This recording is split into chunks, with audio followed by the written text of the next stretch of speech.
De-a lungul tradițiilor, de-a lungul istoriei, oamenii au căutat să se cunoască pe ei înșiși. Religiile, de asemenea, au lăsat multe manuale sacre despre cum să ajungem noi să ne cunoaștem mai bine pe noi înșine. Astăzi luăm un pic din practica lor, luăm din experiența actuală a vieții noastre și strângem ceea ce noi vrem de fapt să căutăm, să știm cine suntem cu adevărat și cum ne ducem mai mult în profunzimea noastră atunci când este nevoie. Să fim mai buni, mai liniștiți, mai calmi, mai productivi, mai atenți, mai iubitori decât am fost vreodată.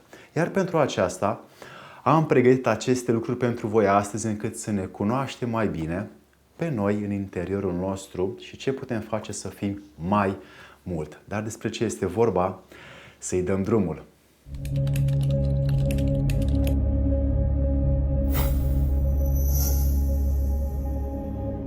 Dragii mei prieteni, cărțile sacre au arătat că putem să mergem în direcția cunoașterii de sine și să știm cu adevărat cine suntem noi. Din aceste motive vă dau astăzi 5 practici zilnice pentru a te cunoaște pe tine însuți sau pe tine însăți. E nevoie să facem această muncă cu noi înșine, această strictă și bună observație despre cum suntem noi în orice moment, încât să putem să fim capabili să controlăm ce este în jur simultan pe noi. Dacă noi nu putem să controlăm o meserie pe care noi o facem bine, nu ne putem controla nici pe noi. Dacă noi nu putem să ne controlăm pe noi, nu putem nici controla ceea ce vrem să facem noi bine. De exemplu, dacă știu să fac o cafea bună, atunci sunt pe drumul cel bun să mă cunosc pe mine. Dar dacă nici măcar o cafea bună nu știu să fac cum trebuie, cu adevărat, atunci șansele mele să mă cunosc pe mine sunt slabe. Din acest motiv, tot ceea ce întreprindem sau tot ce facem în viață e nevoie să facem bine, să facem cât se poate de bine și atunci suntem pe drumul către a ne cunoaște pe noi înșine. 1. Pune-te în slujba altuia. Când te pui în slujba altuia, este o excelentă practică să te cunoști pe tine însuți, pentru că oferi încrederea ta altui om să facă ce dorește el cu tine.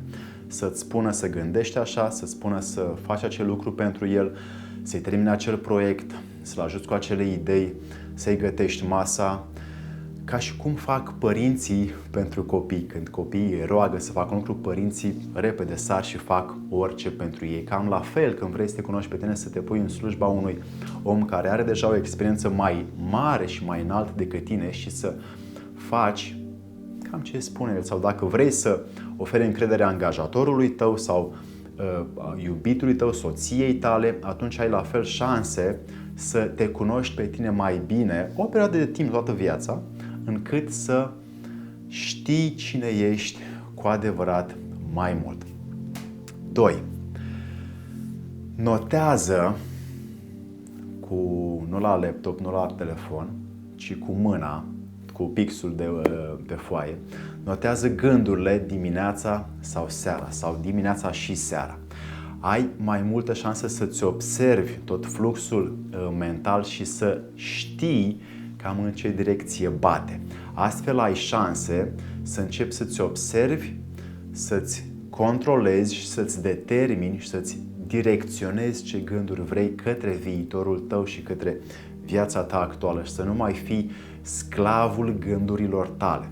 Din acest motiv, notarea gândurilor este un principiu vechi pe care toți oamenii din tradițiile vechi îl făceau pentru că nu aveau mașină de scris sau laptop cum avem noi astăzi și ei își scriau memoriile. După un timp făceau o carte, făceau un manuscris, făceau un manuscris sacru și îl dădeau posterității să-l folosească. 3. Te taci mai des sau tăcerea e mai bună dacă o folosești mai des sau tăcerea te ajută să te cunoști pe tine însuți. O să observ că în multe situații de viață noi avem fluxul să răspundem repede, mai ales cu vorbile sau cu gândurile la ceea ce se întâmplă în jurul nostru. Dacă vrem să fim mai atenți la noi, să ne cunoaștem pe noi mai mult în toate situațiile vieții, e util să tăcem în multe dintre acestea și să observăm furtuna care o să apară în primele dăți în care ne oprim să reacționăm și după aia, după ceva timp, liniștea. După orice furtună este o perioadă de liniște în care natura se relaxează. Așa și cu emoțiile și cu mintea ta se vor relaxa cât timp tu vei păstra tăcerea într-un moment de conflict, într-un moment de durere, de tensiune sau de stres. Astfel, vei câștiga tu mai mult observându-te pe tine în timpul unei situații dureroase și tu vei putea să fii capabil în timp să știi ce vorbești, să știi ce gândești, să știi cum acționezi fără să mai arunci cu vorbe sau cu făcălețul după cineva care te-a frustrat. 4.